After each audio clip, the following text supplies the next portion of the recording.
The following video will discuss active shooter events that have occurred in businesses from 2000 to 2013. We will go over some of the key findings in this brief video. When we talk about business active shooter events, we are discussing attacks in three distinct areas. First, retail locations, which include facilities where items and/or services are sold on location. An example of a retail location would be the theater shooting in Aurora, Colorado. We have found 36 events that qualify as a retail business location. The second type of business location is an office building. These locations do not sell or construct items on location. Rather, the general purpose is administrative. A recent example of an office attack would be the attack on the Washington Navy Yard. There were 25 attacks on office locations in the dataset. The last type of location included in the business category are factories and warehouses. These locations do not sell items, rather they construct and/or house inventory. There were 22 attacks on factories and warehouses, such as the recent attack at the Excel Industries factory.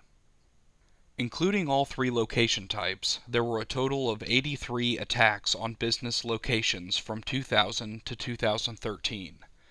This chart illustrates how the events are distributed by year. While it appears the number of events are steadily increasing, the power function on the red dotted trend line is 0.78. This value suggests the number of events is beginning to plateau. Much like with other active shooter locations, there's not a distinct profile for the shooters. The current graphic shows the race of the shooters is distributed in a similar fashion to the population. The age of the shooters ranged from 18 to 88, and 80 of the 83 shooters were male. Shooters used a variety of weapons during their attacks. These can be disaggregated into three categories of most powerful weapons used, with pistols being the least powerful and rifles being the most.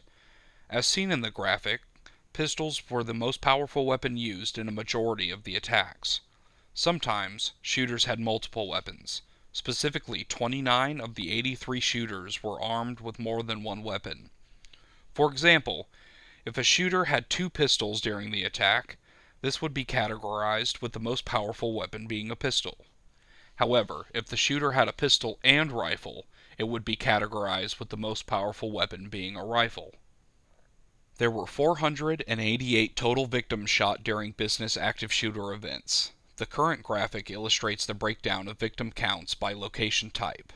As seen, retail locations accounted for the highest number of total victims shot with 241, 92 of which were killed. This graphic shows the relationship between the shooter and victims.